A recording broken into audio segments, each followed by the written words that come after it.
ಪ್ರೀತಿಯ ವೀಕ್ಷಕರೇ, nature life DK YouTube ಚಾನೆಲ್ಗೆ ಸ್ವಾಗತ.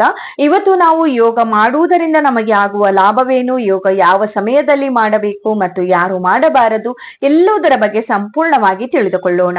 ಯೋಗ ಎಂದರೆ ಏನು? ಯೋಗ ಎಂದರೆ ದೇಹ, ಮನಸ್ಸು ಮತ್ತು ಆತ್ಮವನ್ನ ಒಂದುಗೂಡಿಸುವ ಪ್ರಕ್ರಿಯೆ. ಇದು ಕೇವಲ ವ್ಯಾಯಾಮವಲ್ಲ, ಇದು ಜೀವಮಾನ ಶೈಲಿಯನ್ನ ಉತ್ತಮಗೊಳಿಸಲು ಬಳಸಲ್ಪಡುತ್ತದೆ. ಯೋಗದ ಮೂಲಕ ಶಾರೀರಿಕ ಆರೋಗ್ಯ, ಮಾನಸಿಕ ನೆಮ್ಮದಿಯೂ ಕೂಡ ಸಿಗುತ್ತದೆ. ಯೋಗಗಳಲ್ಲಿ ವಿಧಗಳಿವೆ. ಮೊದಲನೆಯದಾಗಿ ಹಠಯೋಗ. ಈ ಹಠಯೋಗದಿಂದ ಶರೀರ ಶುದ್ಧಿ ಮತ್ತು ಶಕ್ತಿಗೆ ಬೇಕಾಗುವ ಆಸನಗಳು ಕೂಡ ಇರುತ್ತದೆ. ಅದು ಹೇಳಬೇಕೆಂದರೆ ಪ್ರಾಣಾಯಾಮ. ಎರಡನೆಯದಾಗಿ ರಾಜಯೋಗ. ಇದು ಮನಸ್ಸನ್ನ ನಿಯಂತ್ರಣ ಮಾಡಿಸುತ್ತದೆ ಮತ್ತು ಧ್ಯಾನ ಮಾಡಲು ಸಹಕರಿಸುತ್ತದೆ.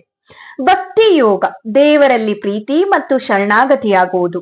ಜ್ಞಾನ ಯೋಗ, ತಿಳುವಳಿಕೆ ಮತ್ತು ಆತ್ಮಜ್ಞಾನವನ್ನ ಹೆಚ್ಚಿಸುವುದು. ಕರ್ಮಯೋಗ, ನಿಷ್ಠೆಯಿಂದ ಕೆಲಸ ಮಾಡುವುದು, ಫಲದ ಆಸೆ ಇಲ್ಲದೆ ಇರುವುದು. ಹಾಗಾದರೆ ಯೋಗ ಮಾಡುವುದರಿಂದ ನಮ್ಮ ಆರೋಗ್ಯಕ್ಕೆ ಯಾವ ರೀತಿಯ ಲಾಭ? ರೋಗ ಪ್ರತಿರೋಧ ಶಕ್ತಿ ಹೆಚ್ಚಿಸುತ್ತದೆ, ರಕ್ತ ಸಂಚಲನ ಸುಧಾರಣೆ ಆಗುತ್ತದೆ, ಸ್ಥೂಲತೆ ಕಡಿಮೆ ಆಗುತ್ತದೆ, ಪಚನ ಕ್ರಿಯೆ ಉತ್ತಮಗೊಳ್ಳುತ್ತದೆ, ಹೃದಯ ಮತ್ತು ಶ್ವಾಸಕೋಶಗಳ ಸಾಮರ್ಥ್ಯ ಹೆಚ್ಚಾಗುತ್ತದೆ. ಇದರಲ್ಲಿ ಮಾನಸಿಕ ಲಾಭಗಳ ಬಗ್ಗೆ ನೋಡುವುದಾದರೆ, ದಣಿವು ಮತ್ತು ಒತ್ತಡ ಕಡಿಮೆಯಾಗುತ್ತದೆ, ನೆನಪಿನ ಶಕ್ತಿ ಮತ್ತು ಏಕಾಗ್ರತೆ ಹೆಚ್ಚಾಗುತ್ತದೆ, ನಿದ್ರೆ ಉತ್ತಮಗೊಳ್ಳುತ್ತದೆ, ಮನಸ್ಸು ಶಾಂತವಾಗುತ್ತದೆ. ಇದರಲ್ಲಿ ಆಧ್ಯಾತ್ಮಿಕ ಲಾಭಗಳ ಬಗ್ಗೆ ನೋಡುವುದಾದರೆ, ಆತ್ಮ ಅರಿವು, ಶ್ರದ್ಧೆ ಮತ್ತು ಧೈರ್ಯ, ಧ್ಯಾನದ ಮೂಲಕ ಒಳನೋಟ, ಜೀವನದ ಅರ್ಥವನ್ನ ಅರ್ಥ ಮಾಡಿಕೊಳ್ಳುವುದು.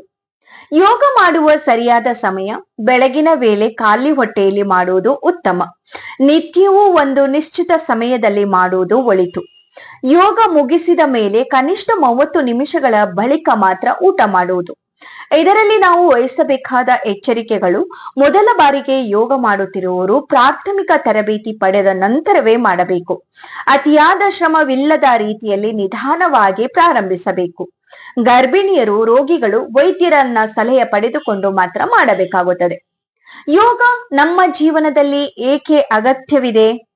ಈ ದಿನಗಳಲ್ಲಿ ತಲೆ ಮೇಲೆ ಒತ್ತಡ, ತಪ್ಪು ಆಹಾರ ಪದ್ಧತಿ, ಮಲಿನ ವಾತಾವರಣ ಇವೆಲ್ಲದಿಂದಾಗಿ ಜೀವನ ಅಸ್ಥಿರವಾಗಿದೆ.